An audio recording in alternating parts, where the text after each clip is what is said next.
But intervention word इसमें जुड़ता है जब हम इस ब्रांच को यूज़ करते हैं किसी चीज़ की ट्रीटमेंट करने के लिए। रेडियोलॉजी का हमें इतना मतलब क्लैरिटी नहीं है कि जैसे आपसे मेरी पहले भी बात हुई थी कि हर बार सर्जरी की ज़रूरत नहीं पड़ती। सो उस केस में आप इसको किस कैटेगरी में लेके आते हैं? तो वैसे ही intervention has become a fourth pillar आज की डेट में, जिसमें बहुत सारी बीमारियों को छोटे से रास्ते से ठीक किया जा सकता है। टांगों की नसें ब्लॉक हो गई हैं, उनको खोलना है, या हमारी वेन्स खराब हो गई हैं जिससे हम वेरिकोज वेन हो रही है, या वेन्स के अंदर क्लॉट बन रहे हैं जिसे हम डीवीटी कहते हैं। ये सारी ऐसी बीमारियां जिनको हम बिना सर्जरी के, बिना मेडिकल मैनेजमेंट से ये इफेक्टिवली मैनेज नहीं होती। सर्जरी बहुत रिस्की होती है। तो बीच का रास्ता और मोस्ट इफेक्टिव रास्ता आज की डेट में है एंडोवेस्कुलर। हर एक शहर में एक इंटरवेंशन रेडियोलॉजिस्ट आपको जरूर मिल जाएगा जो ये थेरेपीज प्रोवाइड कर रहा है। अगर किसी की टांगे स्वस्थ हैं तो वो अपनी लाइफ को अच्छे से कैरी कर रहा है। मतलब 100 लोगों को पकड़ लोगे आप किसी जगह पे तो 15 से 20% लोगों को वेरिकोज वेन हो सकती है। अब शुगर को तो आप कंट्रोल कर सकते हो, एंटीबायोटिक भी आप दे रहे हो पेशेंट को, लेकिन वो एंटीबायोटिक खून में मिलके अगर वहाँ तक पहुँच ही नहीं रही है तो वो ठीक नहीं कर पा रही है। बट वी बाय टाइम, और ये बहुत ज़रूरी हो जाता है किसी पेशेंट के लिए, क्योंकि जो पेशेंट 1-2 महीने में ही ब्लीडिंग से, तो आप उसी रात में पेशेंट मर सकता है ना अगर बहुत हैवी ब्लीडिंग हो जाए।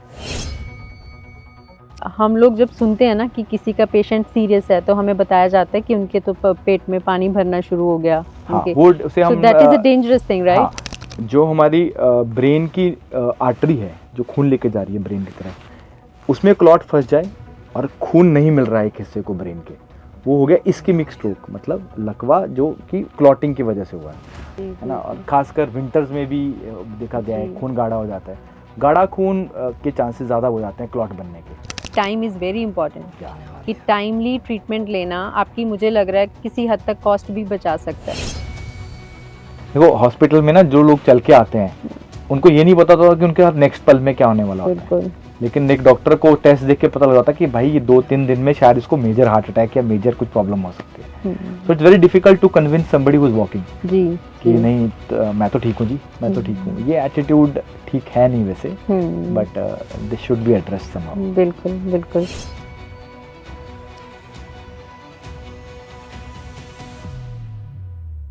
सत श्री अकाल, मैं कुलप्रीत बराड़, एक बार तुहाडा सब दा फिर तो स्वागत है कुलप्रीत बराड़ टॉक्स ते। अज दे जो अपने गेस्ट ने डॉक्टर करमवीर चंदेल, जिहड़े कि ट्रीटमेंट करदे आ एक बहुत ही डिफरेंट टैक्नीक है। मैनूं भी इहदे बारे पहलां पता नहीं सीगा। जिवें कि अपने आम केसिस देखे जांदे आ, वेरिकोज वेन दी प्रॉब्लम आउंदी है बजुर्गां दे, काफ़ी कहंदे ना लत्तां ते ग्रीन ते ब्लू कलर दीयां वेन्स दिखणियां शुरू हो जांदियां। फिर गैंग्रीन अपने बहुत कॉमनली देखा जांदा है। पंजाब च अपने लीवर दे बहुत केसिस इहो ਜਿਹੇ देखे जांदे, फैटी लीवर होण दे कारण पेट च पानी भर जाना, है ना। ਇਹੋ ਜਿਹੀਆਂ ਬਿਮਾਰੀਆਂ ਨੂੰ ਐਡਰੈਸ ਕਰਨ ਲਈ ਇੱਕ ਡਿਫਰੈਂਟ ਟੈਕਨੀਕ ਹੈ ਜਿਹਨੂੰ ਕਹਿੰਦੇ ਆ ਇੰਟਰਵੈਂਸ਼ਨਲ ਰੇਡੀਓਲੋਜੀ। ਐਂਡ ਸਰ ਨੇ ਬਹੁਤ ਹੀ ਸਿੰਪਲ ਤਰੀਕੇ ਨਾਲ ਆਪਾਂ ਨੂੰ ਐਕਸਪਲੇਨ ਕੀਤਾ ਕਿ ਇਹਨਾਂ ਸਾਰਿਆਂ ਦੇ ਕੀ ਰੀਜ਼ਨਸ ਹੁੰਦੇ ਆ, ਕਿਹਦੇ ਕਰਕੇ ਇਹ ਪ੍ਰੋਬਲਮਸ ਆਉਂਦੀਆਂ ਤੇ ਕਦੋਂ ਤੁਸੀਂ ਡਾਕਟਰ ਕੋਲ ਜਾ ਕੇ ਇਹੋ ਜਿਹਾ ਟਰੀਟਮੈਂਟ ਲੈਣਾ ਚਾਹੀਦਾ ਹੈ। ਉਹਨਾਂ ਦਾ ਕਹਿਣ ਦਾ ਮਤਲਬ ਹੈ ਕਿ ਕਈ ਵਾਰੀ ਸਰਜਰੀ ਤੱਕ ਨਹੀਂ ਪਹੁੰਚ ਪਾਉਂਦੇ ਪੇਸ਼ੈਂਟ, ਤਾਂ ਕਈ ਵਾਰੀ ਇੱਕ ਆਲਟਰਨੇਟਿਵ ਆਪਾਂ ਨੂੰ ਪਤਾ ਨਹੀਂ ਹੁੰਦਾ ਕਿ ਇਹ ਵੀ ਅਵੇਲੇਬਲ ਹੈਗਾ। ਤਾਂ ਇੱਕ ਬਹੁਤ ਹੀ ਮਿਨੀਮਲ ਕਹਿੰਦੇ ਉਹਨਾਂ ਦੇ ਅਕੋਰਡਿੰਗ ਕਿ ਤੁਹਾਨੂੰ ਸਰਜਰੀ 'ਚ ਨਾ ਜਾ ਕੇ ਉਹ ਕਿਸੇ ਤਰੀਕੇ ਨਾਲ ਤੁਹਾਡੀ ਉਹੀ ਵੇਨ ਜਾਂ ਆਰਟਰੀਜ਼ ਨੂੰ ਟਰੀਟ ਕਰਦੇ ਆ। ਸੋ ਮੈਡੀਕਲ ਟਰਮਸ ਮੈਂ ਜ਼ਿਆਦਾ ਯੂਜ਼ ਨਹੀਂ ਕਰੂੰਗੀ ਕਿਉਂਕਿ ਹਮੇਸ਼ਾ ਡਰ ਰਹਿੰਦਾ ਕਿ ਕਿਤੇ ਕੁਝ ਗਲਤ ਨਾ ਬੋਲਿਆ ਜਾਵੇ। ਸਰ ਨਾਲ ਬਹੁਤ ਹੀ ਵਧੀਆ ਗੱਲਬਾਤ ਹੋਈ, ਸਿੰਪਲ ਤਰੀਕੇ ਨਾਲ ਉਹਨਾਂ ਨੇ ਐਕਸਪਲੇਨ ਕੀਤਾ। ਤੁਸੀਂ ਵੀ, ਮੈਨੂੰ ਲੱਗਦਾ ਕਿ ਇਹ ਟੌਪਿਕ ਕਾਫੀ ਅਵੇਅਰਨੈਸ ਵਾਲਾ ਹੈ, ਆਪਣੀਆਂ ਫੈਮਲੀਜ਼ ਆਪਣੇ ਬਜ਼ੁਰਗਾਂ ਨਾਲ ਜ਼ਰੂਰ ਸ਼ੇਅਰ ਕਰਿਓ। ਐਟਲੀਸਟ ਅਵੇਅਰਨੈਸ ਕਰਕੇ ਅਸੀਂ ਇਹ ਟੌਪਿਕ ਕਵਰ ਕੀਤਾ ਕਿ ਕਈ ਵਾਰੀ ਆਪਾਂ ਨੂੰ ਪਤਾ ਹੀ ਨਹੀਂ ਹੁੰਦਾ ਕਿ ਬਹੁਤ ਸੋਹਣੇ ਤਰੀਕੇ ਨਾਲ ਬਿਮਾਰੀ ਨੂੰ ਹੈਂਡਲ ਕੀਤਾ ਜਾ ਸਕਦਾ, ਪਰ ਆਪਾਂ ਨੂੰ ਅਵੇਅਰਨੈਸ ਨਾ ਹੋਣ ਕਰਕੇ ਕੰਮ ਕਈ ਵਾਰੀ ਜ਼ਿਆਦਾ ਵੱਧ ਜਾਂਦਾ ਤੇ ਪਿੱਛੋਂ ਆਪਾਂ ਪਛਤਾਉਂਦੇ ਹਾਂ। ਸੋ ਇਹ ਅੱਜ ਉਹਨਾਂ ਨਾਲ ਮਿਲ ਕੇ ਕਾਫੀ ਕਲੈਰਿਟੀ ਮੈਨੂੰ ਵੀ ਮਿਲੀ ਤੇ ਹੋਪ ਕਰਦੇ ਹਾਂ ਕਿ ਤੁਹਾਨੂੰ ਵੀ ਇਹ ਐਪੀਸੋਡ ਪਸੰਦ ਆਊਗਾ। ਆਓ ਮਿਲਦੇ ਹਾਂ ਤੇ ਸਰ ਦਾ ਸਵਾਗਤ ਕਰਦੇ ਹਾਂ। ਸਰ ਸਤਿ ਸ਼੍ਰੀ ਅਕਾਲ। ਸਤਿ ਸ਼੍ਰੀ ਅਕਾਲ ਜੀ। Thank you so much for your time. ਤੁਸੀਂ ਬਹੁਤ ਬਿਜ਼ੀ ਰਹਿੰਦੇ ਹੋ, ਬਟ ਮੈਨੂੰ ਲੱਗਦਾ ਸੀਗਾ ਕਿ ਇਹ ਟੌਪਿਕ ਆਪਣਾ ਐਡਰੈਸ ਹੋਣ ਵਾਲਾ ਹੈ ਕਿਉਂਕਿ ਪੰਜਾਬ 'ਚ ਬਹੁਤ ਸਾਰੇ ਇਹੋ ਜਿਹੇ ਕੇਸਿਸ ਆ ਔਰ ਅੱਜ ਕੱਲ੍ਹ ਲੋਕਾਂ ਨੂੰ ਨਹੀਂ ਪਤਾ ਕਿ ਅਸੀਂ ਅਪਰੋਚ ਕਿਹਨੂੰ ਕਰਨਾ ਹੈ। ਆਪਾਂ ਜੋ ਅੱਜ ਡਿਸਕਸ ਕਰਾਂਗੇ, ਪਹਿਲਾਂ ਤਾਂ ਸਭ ਤੋਂ ਪਹਿਲਾਂ ਤੁਸੀਂ, ਜਿਵੇਂ ਤੁਹਾਡੀ speciality you are into intervention radiology, ਤਾਂ ਇਸ ਟਰਮ 'ਚ ਸਾਨੂੰ ਮੈਡੀਕਲ ਟਰਮਸ ਕਈ ਨਹੀਂ ਸਮਝ ਆਉਂਦੀਆਂ ਐਜ਼ ਅ ਲੇਮੈਨ, ਤਾਂ ਸਾਨੂੰ ਹੁੰਦਾ ਕਿ ਥੋੜਾ ਤੁਸੀਂ एक्सप्लेन करो ਜਿਹੜਾ ਸਾਨੂੰ ईजिली अंडरस्टैंडेबल हो। सो इंटरवेंशन रेडियोलॉजी में एक वर्ड है रेडियोलॉजी जी, जो पूरी नॉर्मल पॉपुलेशन को पता है। अल्ट्रासाउंड, एक्सरे, एमआरआई, सीटी, बट इंटरवेंशन वर्ड इसमें जुड़ता है जब हम इस ब्रांच को यूज़ करते हैं किसी चीज़ की ट्रीटमेंट करने के लिए। जी और इसमें हम अल्ट्रासाउंड का यूज़, सिटी का यूज़ और कैथ लैब जिसमें हम एक्सरेज का यूज़ करते हैं टू ट्रीट डिजीज़। जी तो वहाँ पे ये वर्ड इंटरवेंशन रेडियोलॉजी आ जाता है, एक एस्पेक्ट रेडियोलॉजी का जो ट्रीटमेंट प्रोवाइड करता है वेरियस डिसऑर्डर्स की। जी तो जी उसमें फिर हम intervention as a intervention radiologist काम करते हैं। जैसे इसमें हम लोगों को पता है कि एक तो मेडिसिन है कि पहली बीमारी कोई आ गई तो सिर्फ मेडिसिन से ट्रीटेबल है। उसके बाद हमें लगता है कि बहुत ही डेंजरस, मतलब कुछ सीरियस हो गया तो सर्जरी के लिए जाना पड़ेगा। अगर लगता है कि कोई कैंसर आ गया तो फिर कीमोथेरेपीज का आ जाता है। रेडियोलॉजी का हमें इतना मतलब क्लैरिटी नहीं है कि जैसे आपसे मेरी पहले भी बात हुई थी कि हर बार सर्जरी की ज़रूरत नहीं पड़ती। सो उस केस में आप इसको किस कैटेगरी में लेके आते हैं? सो सी, मैं इसको कैसे समझाना चाहूँगा कि आज की जो मॉडर्न मेडिसिन है उसके 4 पिलर्स आ गए। एक है मेडिसिन, मेडिकल मैनेजमेंट किसी भी चीज़ का। एक है सर्जिकल जिसमें आप चीर फाड़ करते हैं, आप चीज़ों को रिमूव करते हैं। तीसरा है रेडिएशन जो हम कैंसर्स को ट्रीट करने के लिए यूज़ करते हैं। वैसे ही चौथा पिलर है इंटरवेंशन, और ये सिर्फ रेडियोलॉजी में नहीं है। आप गैस्ट्रो ले लो, उसमें भी आजकल एंडोस्कोपी के जरिए बहुत सारी इंटरवेंशंस हो रही हैं। आप कार्डियोलॉजी ले लो, उसमें बहुत सारी इंटरवेंशंस हो रही हैं। आप पल्मोनोलॉजी ले लो जिसमें आप फेफड़ों के बारे में डील करते हैं, उसमें भी इंटरवेंशन हो रही हैं। तो वैसे ही intervention has become a 4th pillar आज की डेट में, जिसमें बहुत सारी बीमारियों को छोटे से रास्ते से ठीक किया जा सकता है। कैसे? छोटे से रास्ते से कैसे? जब मैं अपनी बात करता हूँ इंटरवेंशन रेडियोलॉजी के, तो इसमें ट्रीटमेंट के 2 पहलू हैं। एक है वेस्कुलर, मतलब जो हमारी आर्टरीज और वेन्स की प्रॉब्लम है उनके साथ डील करते हैं। दूसरा है ऑन्कोलॉजी, ऑन्कोलॉजी मतलब कैंसर। उसमें कुछ थेरेपीज ऐसी आ गई हैं, न्यू लेटेस्ट ट्रीटमेंट ऑप्शंस हैं जिनको हम इंटरवेंशन रेडियोलॉजी में एड्रेस करते हैं। तो वेस्कुलर में आर्टरीज की बीमारियां हो सकती है, जैसे कि किसी की आर्टरी में क्लॉट आ गया है, उससे स्ट्रोक हो गया है, या हमारी टांगों की नसें ब्लॉक हो गई हैं, उनको खोलना है, या हमारी वेन्स खराब हो गई हैं जिससे हम वेरिकोज वेन हो रही है, या वेन्स के अंदर क्लॉट बन रहे हैं जिसे हम डीवीटी कहते हैं। ये सारी ऐसी बीमारियां हैं जिनको हम बिना सर्जरी के, बिना मेडिकल मैनेजमेंट से ये इफेक्टिवली मैनेज नहीं होती। सर्जरी बहुत रिस्की होती है। तो बीच का रास्ता और मोस्ट इफेक्टिव रास्ता आज की डेट में है एंडोवेस्कुलर। मतलब उन वेसल्स के अंदर जाके उनको अंदर से ठीक करना जी। तो दिस इज एंडोवेस्कुलर इंटरवेंशन। और ऑन्कोलॉजी में आपको पता होगा कीमोथेरेपी है, आप मुंह से गोली खाते हैं या इंजेक्शन आपको लगता है। दूसरा एस्पेक्ट है कैंसर हो गया उसको सर्जरी करके निकाल दो। पर ऐसी बीमारियां हैं जिसमें या तो कीमोथेरेपी नहीं दे पा रहे हैं या सर्जरी करना पेशेंट के लिए बहुत मुश्किल है, वो हार्ट मरीज है बहुत। वैसी कंडीशंस में आप अल्ट्रासाउंड सिटी की मदद से इनोवेटिव थेरेपीज, लेटेस्ट थेरेपीज आई हैं, जैसे कि अब्लेशन थेरेपी, ट्यूमर को जला देना। क्रायो अब्लेशन, ट्यूमर को फ्रीज कर देना, मतलब उसको फ्रीज, हाँ, माइनस में तक टेम्परेचर ले जाना ट्यूमर के अंदर, ताकि ट्यूमर के जो सेल्स हैं, जो ट्यूमर बढ़ रहे हैं सेल्स, वो एकदम से फ्रीज हो जाएं और मर जाएं और फैले नहीं। सो ये लोकल अब्लेटिव थेरेपीज हैं, बहुत इफेक्टिव हैं। मैं कहूँ तो the numbers have increased decade में, हर साल नंबर इंक्रीज हो रहा है इन थेरेपीज का। और बहुत बिग वे में इंडिया में अवेलेबल हैं, फॉरेन में भी हैं, इंडिया में भी बहुत बड़े बड़े शहरों में तो है ही है, लेकिन it has gone to tier 2 tier 3 cities also, कि वहाँ पे भी ये ट्रीटमेंट थेरेपीज आपके लिए अवेलेबल है। तो आपका जो एक्सपीरियंस रहा है, ये सबसे पहले जो आई थी टेक्नोलॉजी आप कह रहे हो पीजीआई? सो सी, इंडिया में हमेशा ही पीजीआई, एम्स और जो बड़े इंस्टीट्यूट्स रहे हैं वो मतलब फ्रंट रनर्स रहे हैं कि कोई भी थेरेपी आती है वो की जाए। बट आजकल ये थेरेपी सिर्फ इन्हीं इंस्टीट्यूट्स तक अवेलेबल नहीं है। बड़े बड़े अच्छे प्राइवेट इंस्टीट्यूट्स में, बड़े बड़े अदर मेडिकल कॉलेजेस हैं, छोटे छोटे शहरों तक भी ये चीज़ें पहुंच गई हैं। आप अगर देखें तो आज की डेट में हर एक शहर में एक इंटरवेंशन रेडियोलॉजिस्ट आपको ज़रूर मिल जाएगा जो ये थेरेपीज प्रोवाइड कर रहा होगा। अगर हम अपने ट्राई सिटी की बात करें, मोहाली, पंचकुला, चंडीगढ़, तो हम 7-8 लोग हैं प्राइवेट में जो लोग हैं। Obviously PGI has a very big department, पर बाहर भी बहुत ये थेरेपीज अवेलेबल हैं हर हॉस्पिटल में। आप जैसे बात कर रहे थे कि 8 years आपका एक्सपीरियंस रहा with PGI. So I was in PGI from 2016 to 22। और उसके बाद में institute of liver and biliary sciences है, लिवर डिजीज को लेकर एक बड़ा इंस्टीट्यूट है दिल्ली में। So I was there for 1 year। उसके बाद मैं एम्स में 2.5 साल तक एक असिस्टेंट प्रोफेसर की तरह काम किया है in intervention radiology only in Himachal. So I started the services there. Now I have shifted to Panchkula in the Tri-City. तो Paras Hospital. हाँ, पारस हॉस्पिटल में where I am providing this intervention radiology services, जो कि stroke मतलब neuro से लेकर to तक जो हमारी बीमारियां हैं इंक्लूडिंग वेस्कुलर पैथोलॉजीज और कैंसर रिलेटेड थेरेपीज, तो I am dealing with those treatment options right sir. Varicose vein बहुत कॉमन है, एल्डरली जितने मैंने देखा कि मेरे आसपास भी कई बार मिलते हैं तो उनको लगता है कि उनकी ना लेग्स में वो दिखनी शुरू हो जाती हैं वेन्स, ब्लू कलर की, ग्रीन कलर की, पेन बहुत रहती है, वो कंफर्टेबली चल नहीं पाते। सो वो इस पे भी आप ट्रीट करते हैं इसमें? सो सी मैं आपको बताऊंगा कि लिम्ब मतलब हमारी टांगे, सो आई गो बाय इट कि हेल्दी लिम्स हेल्दी लाइफ। अगर किसी की टांगे स्वस्थ हैं तो वो अपनी लाइफ को अच्छे से कैरी कर रहा है। और टांगों में 3 प्रॉब्लम्स हैं जो मैं बहुत कॉमनली डील करता हूँ।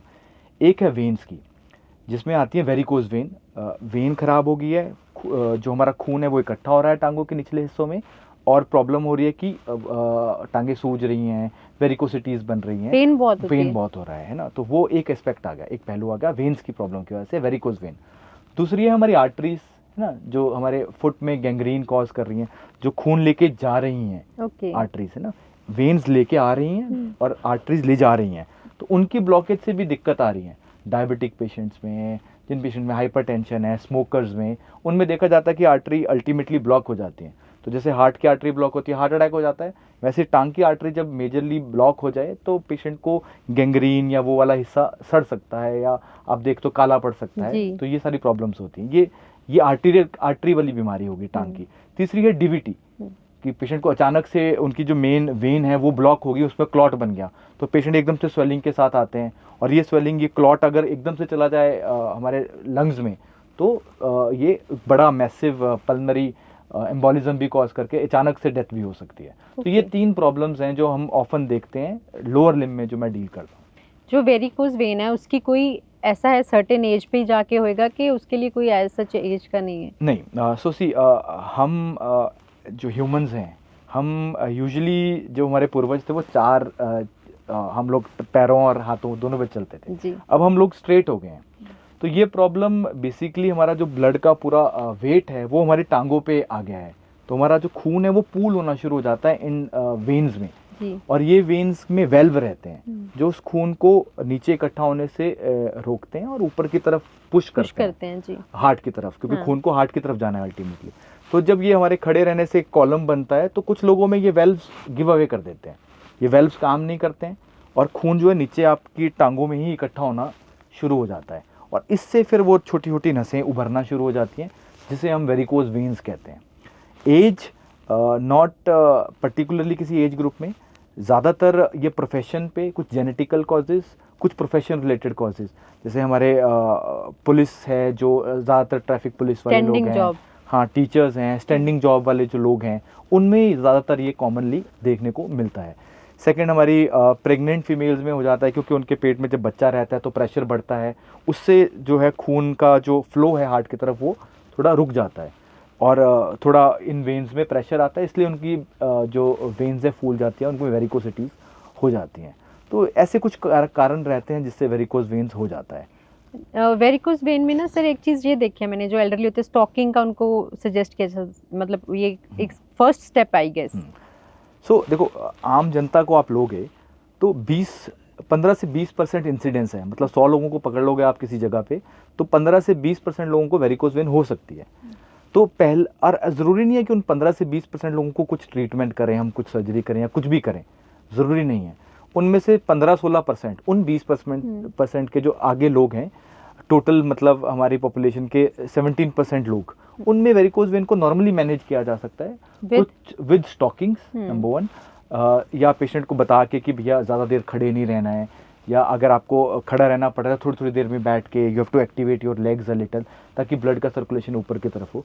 तो ये सारी जो ट्रीटमेंट ऑप्शन है वेरिकोज वेन में, इनको कंजर्वेटिव थेरेपीज बोलते हैं और इससे काफ़ी लोगों में फ़र्क पड़ जाता है। ऐसा नहीं है कि वेरिकोज वेन दिखी और ट्रीटमेंट करो, आप इन कंजर्वेटिव थेरेपीज को भी फॉलो करेंगे तो you can feel better with इसमें जो बॉल के साथ लेग्स खड़ी करके वो हेल्प करता है, क्योंकि इन कॉमनली वही डिस्कस होता है। हाँ, इट्स फेयरली सीन, आजकल की रील्स बड़ी कॉमन है, जी। कुछ लोग कर रहे हैं, तो आई डोंट नो वो कितना हेल्प करता है, आई थिंक उन्हीं लोगों से पूछना चाहिए, बट हमारी प्रैक्टिस में हम लोग ये सजेस्ट नहीं सजेस्ट करते नहीं हैं। करते आप। वी जस्ट सिंपली कहते हैं कि आप ज़्यादा देर खड़े ना रहो, अगर खड़े रहना पड़ रहा है तो स्टॉकिंग्स ग्रेड 2 अपने साइज़ के हिसाब से पहनो, और अगर आपको खड़ा रहना पड़ा तो ट्राई करो कि आप अपने जो लेग्स हैं वो थोड़ी सीधे रखो, थोड़ा टोस को एक्टिवेट कर लो थोड़े टाइम बाद, सो दैट ब्लड फ्लो बना रहे।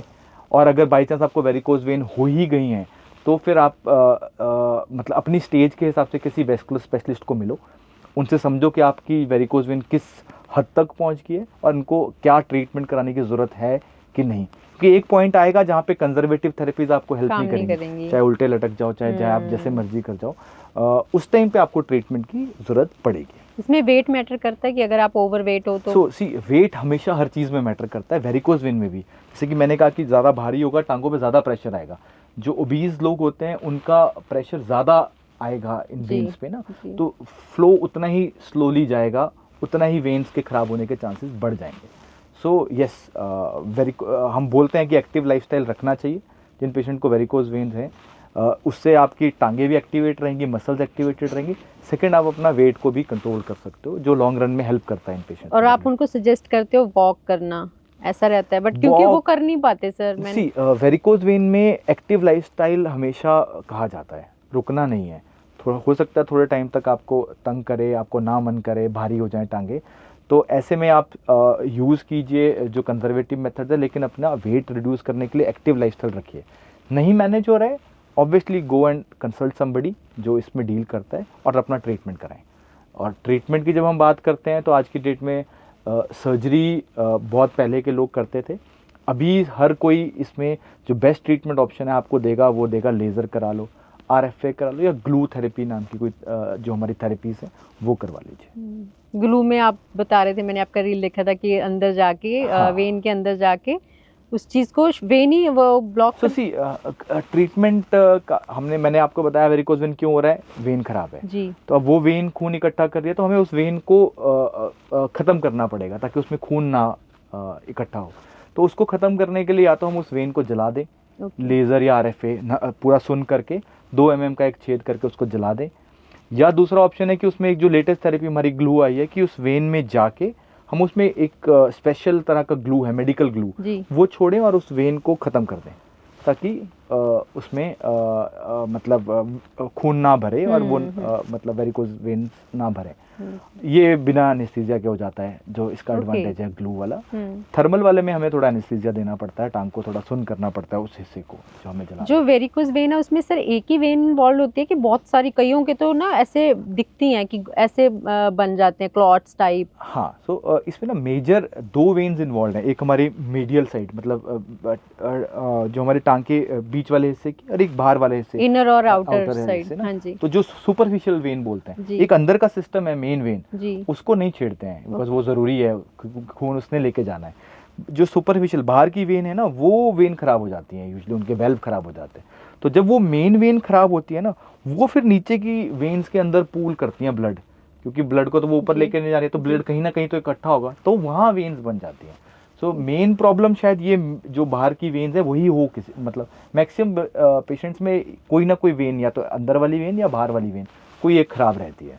तो उस वेन को ही टारगेट करने से हमें मतलब आप जड़ को तभी एड्रेस कर रहे हो उस बीमारी की, अगर आप उस वेन को ठीक करते हो। तो कैसे पता चले कि हमें अब डॉक्टर के पास जाने, क्योंकि हमारे इंडिया में एक हैबिट है कि बहुत हद तक हम लोग घर पे ही ट्रीट करते हैं कि रील्स देख ली, गूगल कर लिया।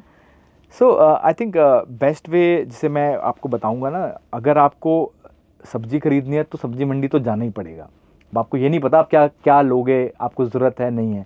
वैसे ही हमारे मेडिकल प्रोफेशन में आपको किसी भी मरीज़ को, वेरिकोज की बात नहीं है, किसी भी चीज़ में आपको लगता है कि यार ये कुछ प्रॉब्लम है, आप जाओ और एक ऐसे पढ़े लिखे आदमी को जिसके पास डिग्री है उसके पास जाओ, उससे पूछो, समझो और उससे सलाह लो। वो आपको गलत सलाह नहीं देगा। काफ़ी लोग मुझे पूछते हैं कि उसने ऐसा बोला, तो मेरा तो हमेशा सीधा सवाल होता है कि जिसने ऐसा बोला उसकी डिग्री कौन सी थी जी। अगर डिग्री थी तो बात मानो, नहीं डिग्री थी तो बात मत मानो, एज सिंपल एज दैट।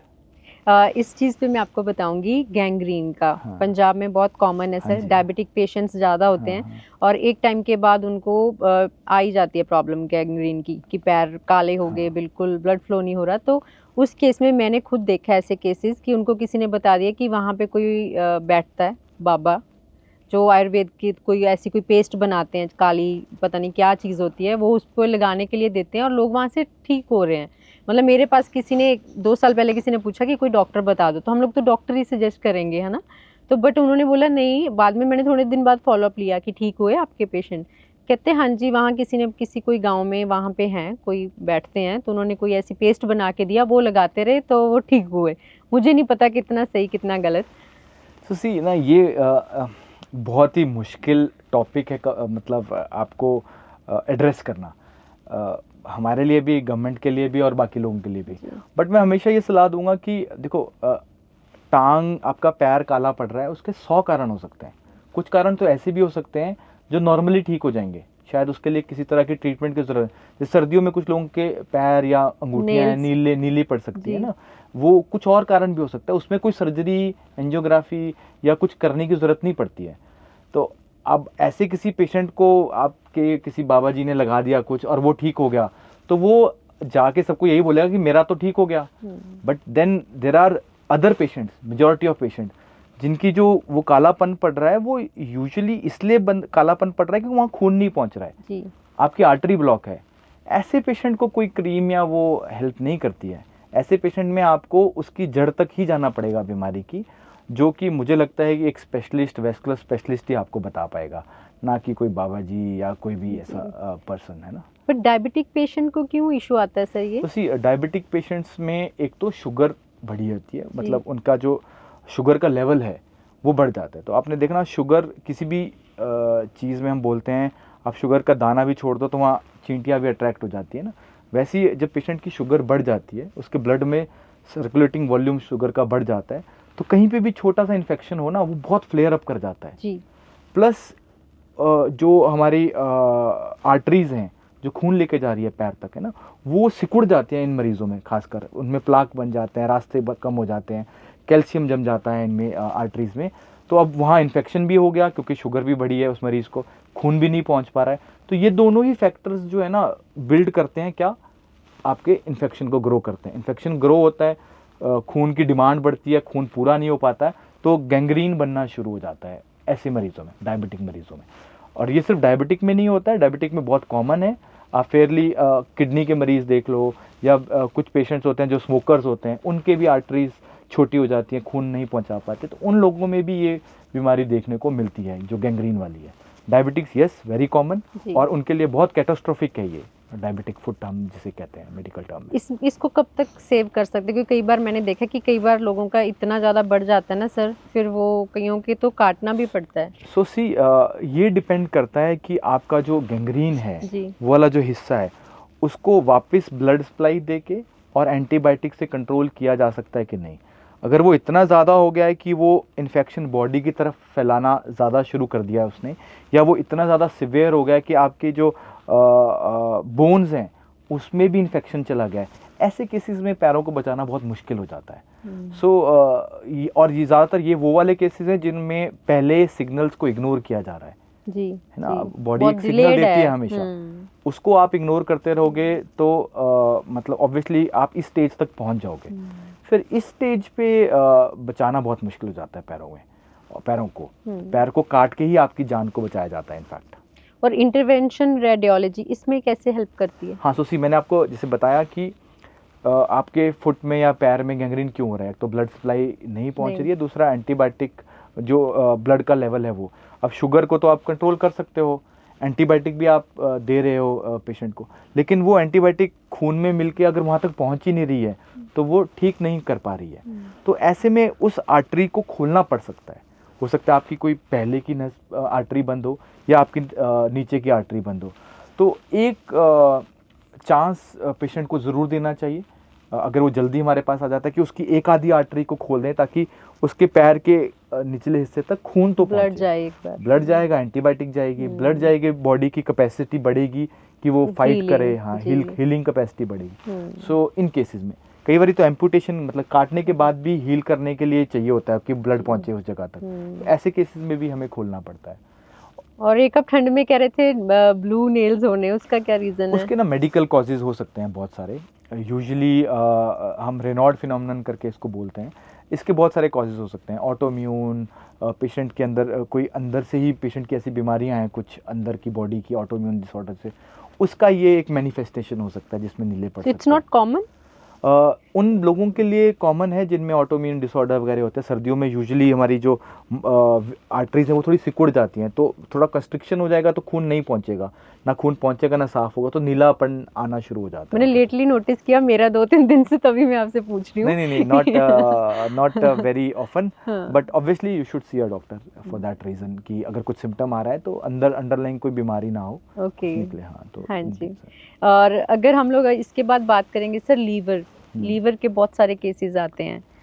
हाँ, तो उस चीज़ को ट्रीट करने के लिए हमारे एक तो डर भी लगता है, डरते भी हैं लोग कि लीवर ट्रांसप्लांट कराना इज़ अ मेजर, मतलब नाम सुन के भी डर लगता है।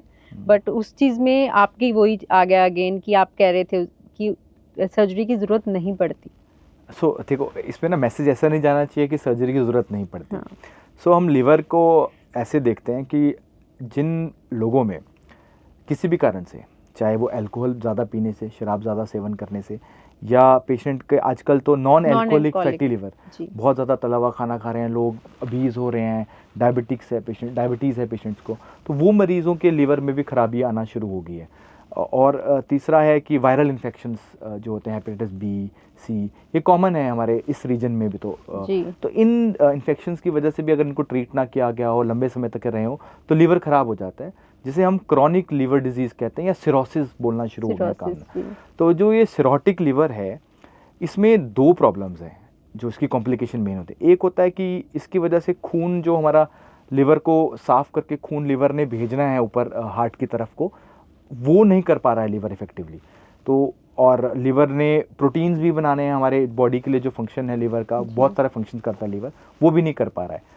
तो उनकी वजह से पेट में पानी भरना शुरू हो जाता है इन मरीजों के। खून की उल्टियाँ आना शुरू हो जाती हैं इन लोगों को, बार बार आप जाते हो एंडोस्कोपी करके, इनके गुच्छे बने होते हैं अंदर, वो ठीक करने पड़ते हैं। तो एक तो ये कॉम्प्लिकेशन होगी लीवर ख़राब होने की वजह से। अब उसके लिए भी कुछ थेरेपीज़ हैं जिसमें इंटरवेंशन का रोल है। उसमें अगर ये लिवर बहुत ज़्यादा ख़राब हो जाए और ट्रांसप्लांट नहीं करा पा रहा है मरीज़, और हो सकता है खून इतना ज़्यादा किसी दिन उल्टी हो जाए या पेट में पानी बार बार भर रहा हो, तो ऐसे केसेस में क्या करें कि लिवर तो ख़राब नहीं कर पा रहे, तो ऐसे केसेस में हम लोग एक शंट डालते हैं लिवर के अंदर, जिससे नया रास्ता बनाया जाता है लिवर के अंदर, एक टनल बनाई जाती है स्टेंट के थ्रू माध्यम से, जिससे वो जो खून लिवर में फ़िल्टर होने के लिए आ रहा था वो फ़िल्टर ना होकर सीधा सर्कुलेशन में तो जाए एटलीस्ट, है ना, तो ताकि वो इससे ज़्यादा इफेक्ट ना पड़े। उसकी वजह से थोड़ा आंतों का प्रेशर कम होता है, ऑर्गन्स पे प्रेशर कम आता है, हमारे गुच्छे जो खून वाले गुच्छे होते हैं वो भी थोड़े बैठ जाते हैं ना। तो ये थेरेपीज हैं जिसको हम टिप्स कहते हैं, टिप्स या dips procedure. So for the time being होते हैं ये, जहाँ फिर प्रोलॉन्ग कर सकते हैं। ब्रिजिंग थेरेपी करके ही इसको एडवोकेट किया जाता है कि बेस्ट तो है कि ट्रांसप्लांट करा ले। अब जो नहीं करा पा रहा है या जिनको नहीं डोनर मिल रहा है, वो क्या करे तब तक? तो बाय करते हैं टाइम, बाय टाइम। कितना? काफ़ी, अभी हमारे कुछ पेशेंट तो 2-2, 3-3 साल से आ रहे हैं हमारे पास, जो कि अच्छा मतलब इसके साथ ना सिर्फ ये कराने से नहीं है, उसके बाद आपको ट्रीटमेंट अच्छा, फॉलोअप्स अच्छे रखने पड़ेंगे, उसको थोड़ा खोलना पड़ सकता है, बंद करना पड़ सकता है, बहुत सारी चीज़ें हैं। बट ऑब्वियसली आप उसके माध्यम से लिवर, खराब लिवर तो वहीं रह रहा है ना, वो तो नहीं डैमेज हुआ है, बट वी बाय टाइम। और ये बहुत ज़रूरी हो जाता है किसी पेशेंट के लिए, क्योंकि जो पेशेंट 1-2 महीने में ही ब्लीडिंग से, तो आप उसी रात में पेशेंट मर सकता है ना अगर बहुत हैवी ब्लीडिंग हो जाए, तो वो टाइम बाय करना ज़रूरी हो जाता है। तो ये तो एक पहलू हो गया हमारा उस प्रेशर को कम कर। दूसरा है इन मरीज़ों में एक ट्यूमर डेवलप होता है जिसको हम HCC कहते हैं, हिपेटोसेलुलर कार्सिनोमा, लिवर का एक ट्यूमर है, और ये कॉमनली इन्हीं लीवर में, ख़राब लीवर के अंदर ही डेवलप होता है। फेयरली कॉमन है हमारे इस रीजन में। जब मैं PGI में तो बहुत सारे केसेस आते थे, बाहर भी बहुत सारे केसेस आते हैं। तो इन जो ये वाले ट्यूमर्स होते हैं, इनमें जो बेस्ट ट्रीटमेंट ऑप्शन है वो ट्रांसप्लांट है या सर्जरी है। अब हर बंदे को ये नहीं मिल सकता है। इन पेशेंट्स में इंटरवेंशन रेडियोलॉजी का बहुत बड़ा रोल है। आप अगर वो छोटा ट्यूमर है, पहली दूसरी स्टेज पे आ रहा है, तो हम उसको जला सकते हैं, जो मैंने आपको बताया, थर्मल एब्लेशन या क्रायो एब्लेशन, गर्म कर दिया इतना कि ट्यूमर के सेल जल जाएं, तो फ्रीज़ कर दिया, नहीं तो फिर हम उस ट्यूमर के अंदर डायरेक्टली जाके कीमोथेरेपी दे सकते हैं।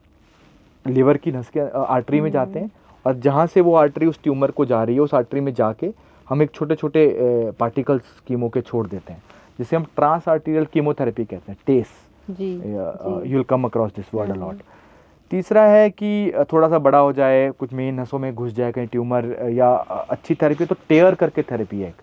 उसमें रेडियोथेरेपी आपने देखा होगा कि पेशेंट को रेडिएशन देते हैं तो यहाँ से पूरा एक रीजन को रेडियोथेरेपी देनी पड़ती है। जी। तो वैसे ही अब छोटे छोटे बीड्स आ गए हैं, वो भी आर्टरी में जाके आप ट्यूमर के अंदर ही डाल दो रेडियोथेरेपी। इसको हम ट्रांस आर्टीरियल रेडियो एम्बुलेशन कहते हैं। ये भी फेयरली कॉमनली ट्रीटमेंट ऑप्शन है इन पेशेंट्स के लिए।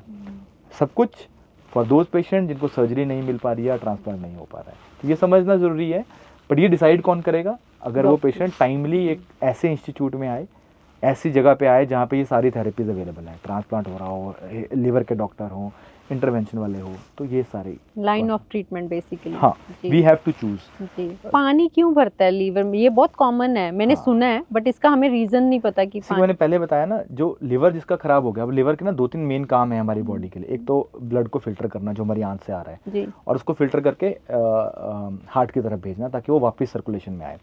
सेकंड, लिवर कुछ प्रोटीन्स भी बनाता है जो कि ज़रूरी होते हैं हमारे मेंटेन करने के लिए, हमारा प्रेशर बैलेंस मेंटेन करने के लिए, अगर कॉमन लेमन टर्म में समझे तो लिवर खराब होने से ये दोनों ही फंक्शन खत्म हो गए जी। फिल्टर होके खून नहीं जा पा रहा है और वो खून कहाँ जाएगा, इकट्ठा होगा, वो हमारी आंतों के आसपास फिल्टर होगा और फिर पेट में ही पानी बन के भरना शुरू हो जाएगा, पेट में या हमारे फेफड़े में। और दूसरी चीज़, हमारे वो प्रोटीन जो चाहिए बैलेंस बनाने के लिए वो कम हो जाए किसी मात्रा में, एल्ब्यूमिन जिसे हम कहते हैं, तो वो भी अल्टीमेटली कॉज क्या करेगा कि पानी को फिल्टर करके तीसरी जगह पे, मतलब हमारे यूरिन पास नहीं होता उस केस में, यूरिन कम होना शुरू हो जाता है। मतलब यूरिन मतलब वो डिपेंड, वो फिर यूरिन तो होगा, किडनी वाला पार्ट है, बट यूजुअली थर्ड स्पेस हम कहते हैं, या तो पेट में इकट्ठा होना शुरू हो जाता है या फेफड़ों में इकट्ठा होना शुरू हो जाता है बिकॉज ऑफ दैट खराब लीवर। ओके क्योंकि हम लोग जब सुनते हैं ना कि किसी का पेशेंट सीरियस है तो हमें बताया जाता है कि उनके तो पेट में पानी भरना शुरू हो गया। वो उसे हम, that is a dangerous thing, right? उसे हम डिकम्पनसेशन कहते हैं, अगर आप मेडिकल टर्म में सुनना चाहो। खराब लीवर की वो वाली स्टेज जहाँ पे उसको मतलब लीवर का जो डिजीज़ है वो एक कंजर्वेटिव स्टेज से ऊपर चली गई है, तो वहाँ पे फिर पेशेंट को he will need some sort of treatment for these things. जी। और एक अब बात करेंगे सर, स्ट्रोक, ब्रेन स्ट्रोक, और एक तो हम पैरालाइज्ड बोल देते हैं कि पैरालाइज हो गए, इस दोनों का क्या रहता है कि ब्लॉकेज एंड? तो जैसे स्ट्रोक को हम ना ऐसे समझते हैं, एक ब्रेन इवेंट है, हार्ट का हार्ट अटैक, स्ट्रोक ब्रेन का ब्रेन अटैक, तो जैसे आम जनता को ज़्यादा समझ में आएगा। और ये ब्रेन अटैक दो तरह से हो सकता है। जो हमारी ब्रेन की आर्टरी है जो खून लेके जा रही है ब्रेन की तरफ, उसमें क्लॉट फंस जाए और खून नहीं मिल रहा है एक हिस्से को ब्रेन के, वो हो गया इस्कीमिक स्ट्रोक, मतलब लकवा जो कि क्लॉटिंग की वजह से हुआ है। दूसरा, ये जो ब्रेन में खून ले जाने वाली आर्टरी है उसमें कोई गुब्बारा बन के या वो आर्टरी फट जाए तो उसको बोलते हैं हेमरेजिक स्ट्रोक, मतलब खून वाला, ब्रेन में ब्लीडिंग होगी जो हमें आमतौर पर हम कहने को। तो ये दो तरह के स्ट्रोक हैं। 75% स्ट्रोक होता है जिसमें क्लॉट आ जाता है, 25% लोगों में होता है जिसमें ब्रेन हेमरेज होती है। तो ये दोनों ही स्ट्रोक ऐसे हैं जिसमें इंटरवेंशन रेडियोलॉजी का बहुत रोल है। अगर क्लॉट वाला स्ट्रोक है तो टाइम रहते मरीज़ 4.5 घंटे में किसी स्ट्रोक रेडी हॉस्पिटल में आ जाए तो उसको दवाई दी जा सकती है क्लॉट डिसॉल्व करने के लिए, प्लस उस क्लॉट को रिमूव करने के लिए एक स्टेंट की मदद से हम टांगों की आर्टरी से हार्ट के होते हुए ब्रेन में जाते हैं और उस क्लॉट को निकाल देते हैं। पर वही बस इसमें एक बात समझने की, टाइम इज़ ब्रेन, ये सब कुछ टाइम रहते हो सकता है, एज सून एज पॉसिबल। हर मिनट कहते हैं कि मिलियन ऑफ न्यूरॉन्स, हमारे ब्रेन के सेल डेड हो रहे होते हैं हर मिनट। तो आप देख लो, आप 5 मिनट 10 मिनट 1 घंटा लगाओगे तो कितने न्यूरॉन्स डेड हो जाएंगे। तो उतने जितने न्यूरॉन डेड हो गए उतना फंक्शन वापस आना मुश्किल है। हाँ, तो जितने टाइमली आ जाए, 4.5 घंटे में टीका भी लग सकता है, और अगर 4.5 घंटे से आप 24 घंटे तक आ सकते हो तो कुछ टेस्ट करके हम देख सकते हैं कि ब्रेन का हिस्सा बचाने लायक है कि नहीं, तो उन केसेस में आप उस क्लॉट को निकाल सकते हो। इसको बोलते हैं मैकेनिकल थ्रोम्बेक्टमी। तो ये की जा सकती है बोथ केसेस, स्ट्रोक में भी और क्लॉट वाले में। दूसरे वाले केस में हमारे पास टाइम होता है जिसमें ब्लीडिंग होती है, तो हमें उसमें पहले पता करना पड़ता है कि ब्लीडिंग कहाँ से हो रही है। फिर अगर ब्लीडिंग वाला सोर्स पता लग जाता है तो उसमें सिलेक्टिवली जाके हम उस चीज़ को, एक छोटी छोटी कॉइल्स आती हैं प्लेटिनम और की ना, वो डाल के बंद कर देते हैं, उसे रिपेयर करते हैं, रिपेयर कर देते हैं। That is for brain haemorrhage. For haemorrhage, हाँ। हाँ उसमें कुछ स्टेंट डाल के, गुब्बारा डाल के, या आप बोलो छोटी छोटी कॉइल्स हम बोलते हैं, वो कॉइलिंग करके प्रोसीजर होता है, वो करना पड़ सकता है। और इसके ब्रेन हेमरेज के रीजंस क्या रहते हैं sir, So main see, causes? Hypertension बड़ा, BP हाई हाँ, जिनका BP रहता है, हाई जिनका रहता है ना, जी। उनमें ब्रेन हेमरेज देखने को मिलता है। जी सेकंड, कुछ ब्रेन में बीपी की वजह से और कुछ जेनेटिक कॉजेज की वजह से एक चीज़ होती है एन्यूरिज्म, जिसे हम कहते हैं ब्रेन एन्यूरिज्म हो गया, वो भी रहते हैं कुछ लोगों में, मिलते हैं। अगर वो ब्रेन एन्यूरिज्म की जो वॉल होती है वो बहुत फ्रेजाइल होती है, जी। वो फट जाए, वो फटने के चांसेस ज़्यादा होते हैं उस वॉल के ना। नॉर्मल आर्टरी के फटने के चांसेस नहीं, तो उस एन्यूरिज्म की वॉल के फटने के चांसेस होते हैं। वो फट जाए तो ब्रेन हेमरेज हो जाता है। वैसे ही बहुत सारे कारण हैं। ट्रॉमा एक बहुत बड़ा कारण है। स्ट्रेस कहते हैं बहुत बड़ा है। स्ट्रेस हर चीज़ के लिए है, देखिए, जी, कार्डियक जी। के लिए भी है, न्यूरो के लिए भी है। क्लॉटिंग में भी इट माइट, स्टडीज़ हैं जिसमें कहते हैं कि स्ट्रेस एक हाइपर कोएगुलेबल स्टेट देता है, जिसमें खून थोड़ा गाढ़ा हो जाता है, जी जी है ना। जी, और जी। खासकर विंटर्स में भी देखा गया है, जी। खून गाढ़ा हो जाता है। गाढ़ा खून के चांसेस ज़्यादा हो जाते हैं क्लॉट बनने के। तो ऐसे केसेस सर्दियों में ज़्यादातर देखने को मिलेगा आपको। लकवा हो रहा है सर्दियों में, आपको देखने को मिलेगा। MI हार्ट अटैक के केसेस बढ़ जाते हैं। तो जी। इन सारी चीज़ों में वो ब्लड थिकनेस के कारण की, जैसे मेन ठंड कारण, में हाँ, थोड़ा ब्लड थिकनेस है। सेकंड, सर्दियों में लोग पानी वगैरह कम पीते हैं, लाइफस्टाइल थोड़ा वैसा हो जाता है कि लोग बाहर नहीं मिलते, एक्टिविटी लेवल कम हो जाता है। पेशेंट अपनी मेडिकेशन भी थोड़ा ऊपर नीचे कर देता है। खाना, तली हुई चीज़ें हम सर्दियों में ज़्यादा सेवन शुरू कर देते हैं जी, कि जी। अंदर है, ठंड लग रही है, तो थोड़ा वैसे। तो ये सारे फैक्टर्स मिलके देखा गया है कि सर्दियों में सारे फैक्टर्स मिलके बढ़ा सकते जी, हैं जी। इस इंसिडेंट्स को, स्ट्रोक और सारी चीज़ों को। और ठंड का एक हार्ट अटैक्स, जिम वाले हार्ट अटैक्स, वो मेरे अभी माइंड में आया ये क्वेश्चन कि जिम में वर्कआउट करते आई लोगों थिंक को कार्डियोलॉजिस्ट ज़्यादा अच्छे से समझा पाएंगे हाँ इसको, जी, बट हाँ। वही, I think lot of factors हैं। हमारा खान पान, कितना स्ट्रेस हार्ट को दे रहे हो आप, कितना हैवी जिम कर रहे हो, क्या सप्लीमेंटेशन ले रहे हो, हाई बीपी हाई है, अंडरलाइंग कोई आप किसी ऐसे चीज़ की वजह से तो नहीं पैदा हुए हैं जो आपको Yes. वल्नरेबल करेगी हार्ट अटैक के लिए। तो ये सारे फैक्टर्स हैं जो इस पॉपुलेशन में भी स्टडी नहीं हुए हैं। तो आई थिंक वो एक रीज़न रहता होगा कि जिम में जल्दी हार्ट अटैक्स आ रहे हैं लोगों को, या यंग लोगों को ज़्यादा आ रहे हैं। तो इज देयर एनी टेस्ट जिससे ये पता चल सके कि हमारे ब्लड की थिकनेस कैसी है? क्योंकि मेजरली स्ट्रोक का हो गया, ब्रेन हैमरेज हो गया, जितनी भी हम लोग ने अभी तक वेन्स की होगी, है ना, आर्टरीज की प्रॉब्लम आ गई, सारी ब्लड सर्कुलेशन है बेसिकली। हाँ। तो उसका कोई ऐसा टेस्ट है जिससे हमें टाइम टू टाइम लोगों को रिकमेंड कर सकें कि चलो एटलीस्ट ये तो करवा के आओ? कम्युनिटी लेवल पे ऐसा कोई टेस्ट नहीं है कि हम सबको बोल दें और वो कराएं और उससे हमें पता लग जाए कि ये है। बट यस, जो थोड़े पेशेंट्स ऐसे हैं, कुछ सबसेट ऑफ पेशेंट मैं बोलूँगा, जिनमें हमें थोड़ा शक रहता है कि ये खून गाढ़ा होने वाले के लिए वल्नरेबल है, ऐसे मरीज़ों में कुछ टेस्ट हैं, PTNR, कोगुलेशन प्रोफाइल, कुछ ब्लड क्लॉटिंग के टेस्ट हैं जो हम करा सकते हैं। रूटीनली ये प्रैक्टिस, ये टेस्ट करा के आप पता नहीं लगा पाओगे कि क्लॉट बनने वाला है, नहीं बनने वाला। फैमिली हिस्ट्री में मैटर करता है? Family history is very important for even heart attacks, जी। टांगों की बीमारी। Smoking is a very important factor, कि हमारा खान पान एक इम्पॉर्टेंट फैक्टर है, हमारा लाइफस्टाइल एक इम्पॉर्टेंट फैक्टर है। जो सेडेंटरी लाइफस्टाइल वाले लोग होते हैं उनमें ये चीज़ें ज़्यादा देखने को मिलती हैं। जी। डायबिटीज़ अगर कंट्रोल नहीं है, हाइपरटेंशन, ऑन एंड ऑफ, लोग कुछ दवाइयाँ खा लेते हैं, कुछ बंद कर देते हैं, फिर घूम रहे हैं, नहीं खाएंगे, फिर कभी खा लेंगे, वो लोग वल्नरेबल हैं इन चीज़ों के लिए।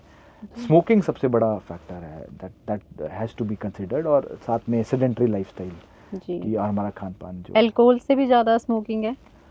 Smoking is number 1। अल्कोहल थोड़ा बहुत विल नॉट प्रमोट इट कि जी, लेना चाहिए, बट जी। Not a very bad factor. अगर आप बिल्कुल एज कम्पेयर टू हाँ, स्मोकिंग। आप मतलब कभी कभार कुछ कर रहे हो तो उसमें अल्कोहल का इतना रोल नहीं है। स्मोकर्स कभी कभार वाले स्मोकर्स नहीं होते हैं, स्मोकर्स हैं तो जी, हैं, smokers भी रहते दे हैं। Always smoke. तो वो एक इम्पॉर्टेंट फैक्टर है, नॉट अल्कोहल जितना बहुत ज़्यादा है। कॉस्ट कहाँ मैटर करेगी? क्योंकि हम लोग कहते हैं कि डॉक्टर्स के पास हम लोग तब तक नहीं पहुंचते सर, एक बार डर भी लगता है कि बड़े हॉस्पिटल गए तो लोगों में ये भी होता है कि बहुत कॉमनली वर्ड यूज़ होता है कि स्टंट ही बोल देना है, अगर कुछ है तो स्टंट बोल देना है। I am not saying doctors सही कर रहे होते हैं ट्रीटमेंट, बट एक मिथ चल रही होती है ना सोसाइटी में, एक नॉर्म है कि तब तक नहीं जाना जब तक बिल्कुल लास्ट स्टेज ना आ जाए। तो सी, देखो ना, इसको एड्रेस करने के लिए मैं अपने पेशेंट्स को कैसे एड्रेस करता हूँ मैं आपको वो बता सकता हूँ। देखो, ये ज़रूरी होता है कि जो पेशेंट है और उसका जो अटेंडेंट है वो बीमारी को ज़रूर समझे। डोंट ट्रस्ट योर डॉक्टर ऐसा कि बोल दिया तो हाँ जी डॉक्टर साहब ने बोल दिया करना ही पड़ेगा। आप समझो बीमारी को। कोई बंदा अगर बीमारी समझ लेता है, आज की डेट में इंटरनेट है, हर फैमिली के आस पड़ोस में कोई डॉक्टर तो है ही, आपकी नर्सिंग में या किसी ना किसी को तो आप जानते ही हैं, हाँ जी, जिनको आप ट्रस्ट कर सकते हो। उनसे समझो कि भाई डॉक्टर साहब ने ऐसा बोला है, ये लिख के दिया है, ये हमारे टेस्ट हैं। आज की डेट में तो ब्लैक एंड वाइट है सब कुछ, कोई ऐसे हाथ लगा के नब्ज पकड़ के तो नहीं बोल रहा है कि ये बिल्कुल। स्टेंट डालना है ना। तो सब कुछ सामने है आपके, आप समझिए बीमारी को, फिर आपको ट्रस्ट अपने आप आ जाएगा। अगर आपको पता लग गया कि मेरे साथ या मेरे मरीज के साथ क्या हो रहा है, तो डेफिनेटली आप कभी मना नहीं करोगे। लोग कौन मना करता है, या लोगों को शक कब होता है, या लोग इधर से उधर कौन घूमते हैं? जो बीमारी को समझ नहीं रहे होते हैं, बस एक तरफा कॉस्ट को देखना शुरू हो जाते हैं। Cost cost cost cost. बहुत सारे हॉस्पिटल हैं, एक में ज़्यादा है कॉस्ट, आप दूसरे में जाइए, बट एटलीस्ट उसी बंदे के पास जाइए जो वो ट्रीटमेंट कर सकता है। आपको बता दिया स्टेंट डलना है, तो आप दूसरे बंदे से पूछ लीजिए कि हाँ जी आप थोड़ा स्टेंट डलना है, बट थोड़ा कम में डल जाए। बट आप ऐसे नहीं जा सकते, स्टेंट वाले बंदे ने बोला स्टेंट डलना है, फिर आप दूसरे बंदे का जा रहे हैं भाई तू एक गोली खा ले, सफेद गोली, काली गोली, वो नहीं होना चाहिए। तो you have to establish trust. ये हम लोगों की भी रिस्पॉन्सिबिलिटी एज डॉक्टर्स की, हम थोड़ा ट्रस्ट अपने पेशेंट्स में डेवलप करें, बता के उनको समझा के कि क्या बीमारी से वो डील कर रहे हैं। बिल्कुल। आपसे बात करके मुझे एक चीज़ तो समझ आई सर कि टाइम इज़ वेरी इंपॉर्टेंट, कि टाइमली ट्रीटमेंट लेना आपकी, मुझे लग रहा है किसी हद तक कॉस्ट भी बचा सकता है।